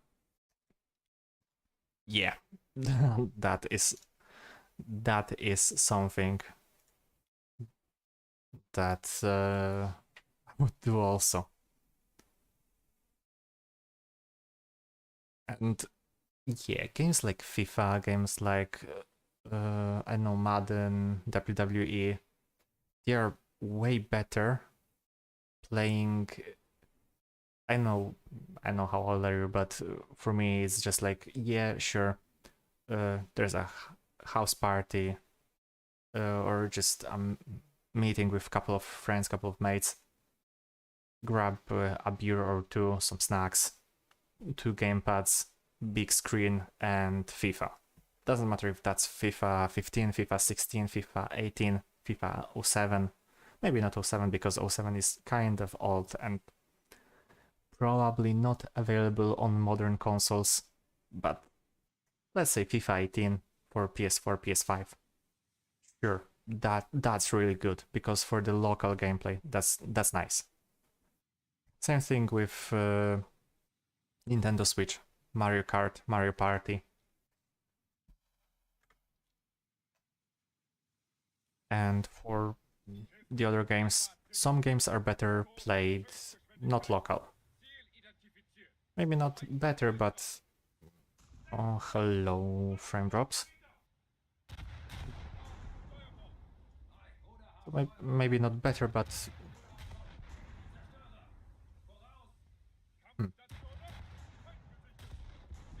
more achievable. If you want to play, for example, I don't know, some survival games, or maybe not even survival games, but if you're into the war sim, so Arma, Hell Let Loose, then it is better for you to just get yourself mates, not local co-op because it's not even possible, but play with them online. And that's good too. They have it on the Wii. FIFA 7 is like a few dollars. The sheer fact that FIFA 7 is still not free, it baffles me.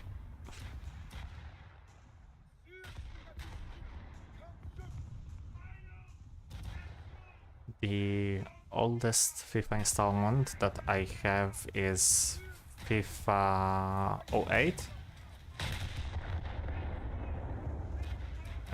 I have it on PS2 even, not PS3, but PS2. That's like a nostalgia hit. Like a trip to the past.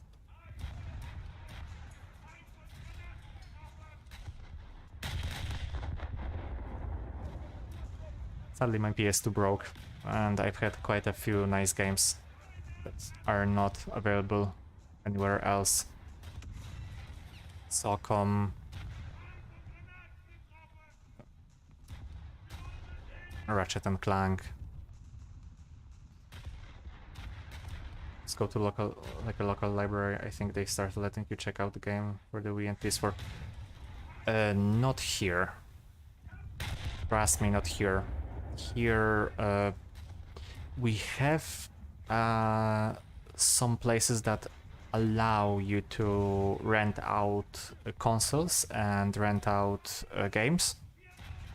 If you want to, for example, like I said, you have a house party, like a few of your mates come and you want to do something else than, and so you can just rent out a PS4 or something for a day or a weekend, and a few games like FIFA.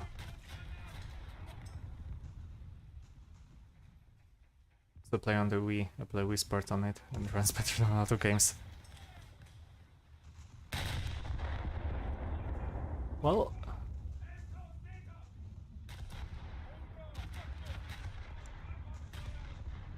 who would have guessed that Wii Sports run better on the Wii than the other games?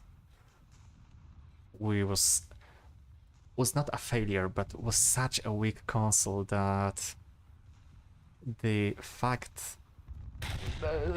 same is with pretty much every Nintendo console. The fact that they made them so weak in comparison to Sony and Microsoft, and they still managed to run games on it other than, like, you know, your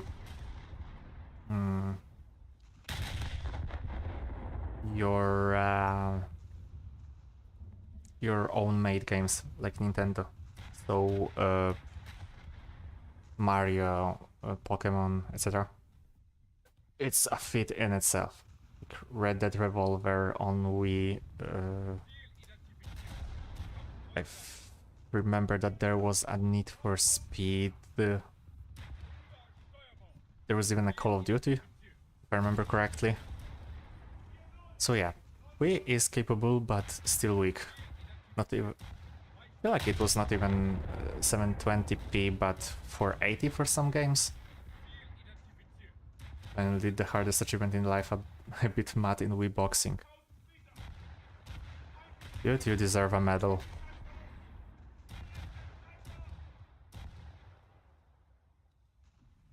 There is a Call of Duty on Wii. Yeah. I know. A very wonky one, but a Call of Duty nonetheless.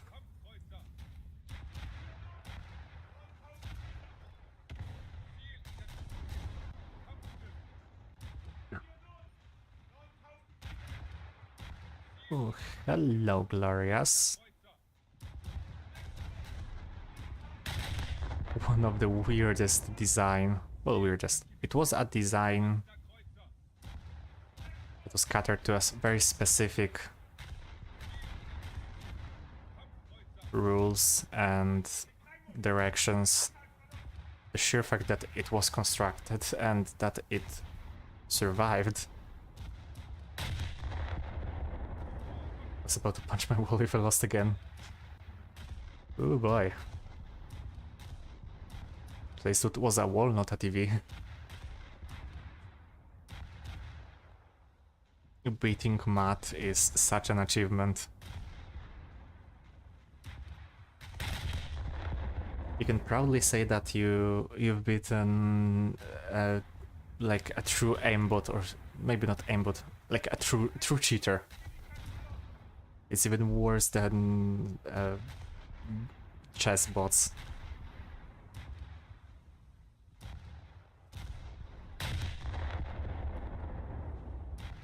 Okay.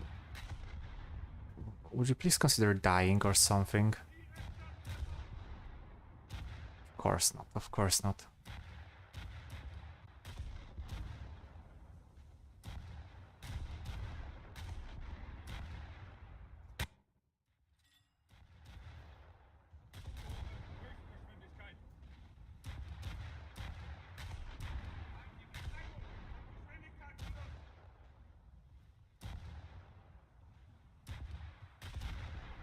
But I gave it to Wii, or to Nintendo even. Shaking that it was -3 Celsius. I got the video of me shaking my Insignia TV 720. Beat him in, a few days ago. Damn.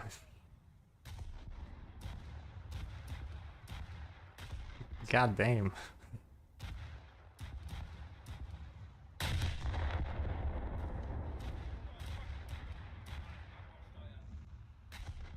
So you have a technique now. Just now go find like a local boxing club and go join it. Say you beat Matt in Wii boxing, they will just invite you with open arms.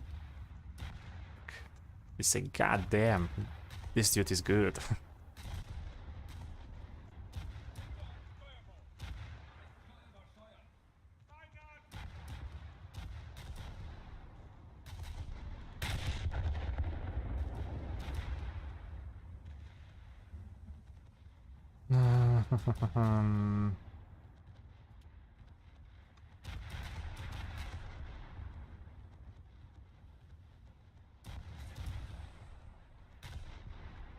This help because half of the punches didn't register anything.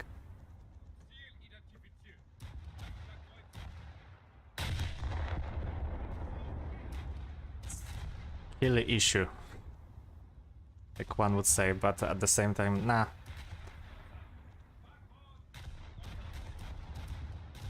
Just the IR sensor, the infrared sensor, is not working properly a lot of the times. So now, like, even more kudos to you. Not only you managed to beat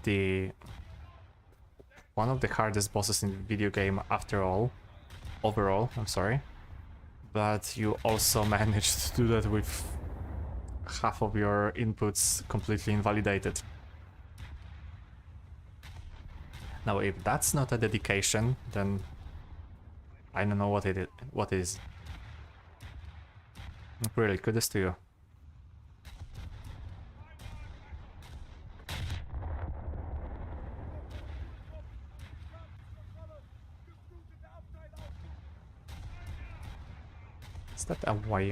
Is that a Wyoming? Here, no. Does not take us matter every time it didn't register. I'm only hitting a bit a grown man.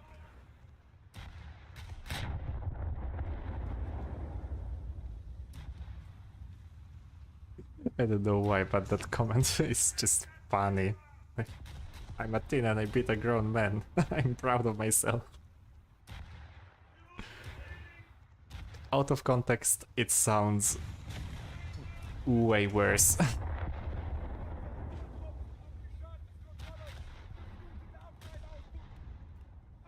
But hey, it doesn't matter how you did it, it matters that you did it.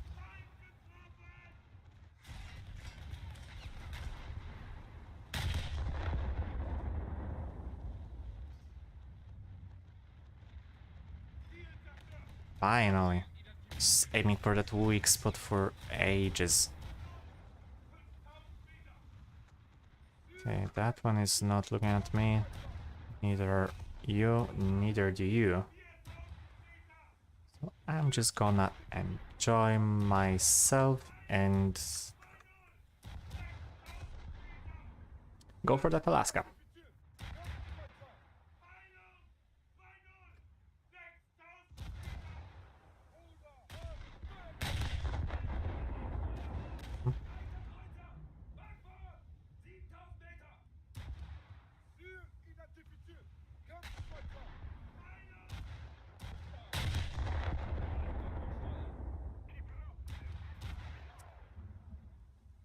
Playing with a white remote and a black nunchuck because I couldn't find the same color nunchuck. Oh no. Not the aesthetics. The hardest handicap of it all. How could you focus in such bad conditions, man? I'm joking, I'm joking.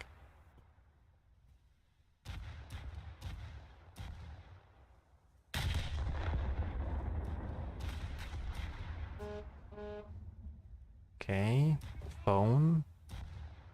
Shut up. Would you?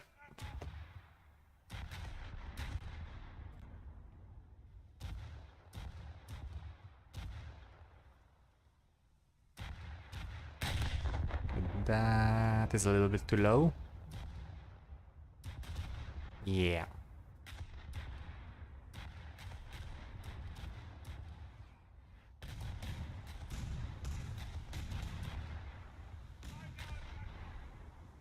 Now made me want to rent out Wii or Wii U or something. And plug it into my monitor and play some old games like Wii Sports, etc.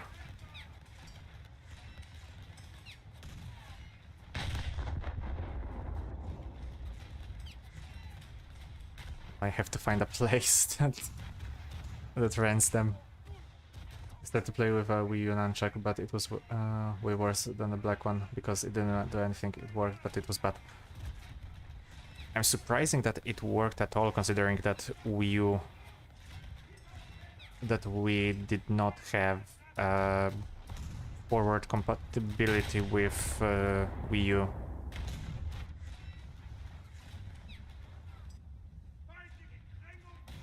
Okay, could you not? That's why I don't like Atlanta. It is really annoying. Less than a threat, but more of annoyance.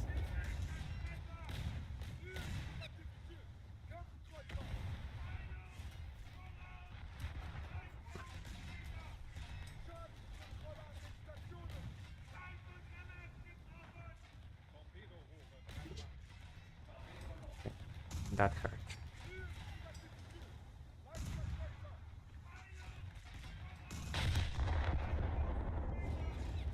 At this point I'm just playing for fun. It worked, but it was the stupid thing in the world. I would rather listen to the worst song on repeat and not eat than do it again. Wow. Sounds harsh.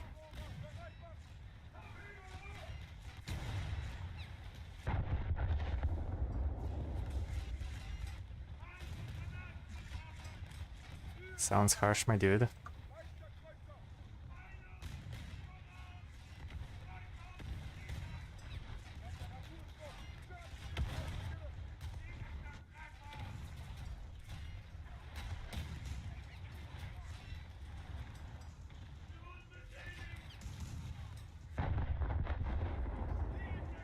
Okay, one down.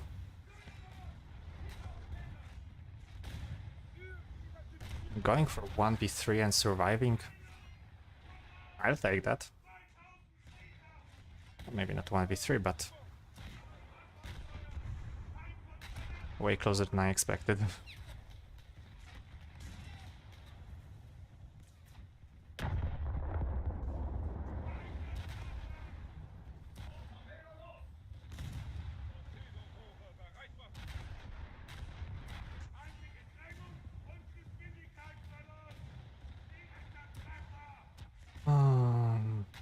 Nice.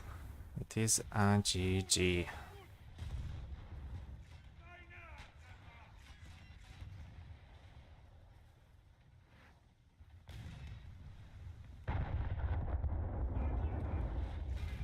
You got knocked down once, you already lost, unless you got lucky. Got so lucky I got knocked up the first down. Okay. So it's not only the not the nunchucks not registering hits, but even the RNG. Game is way harder than I remember.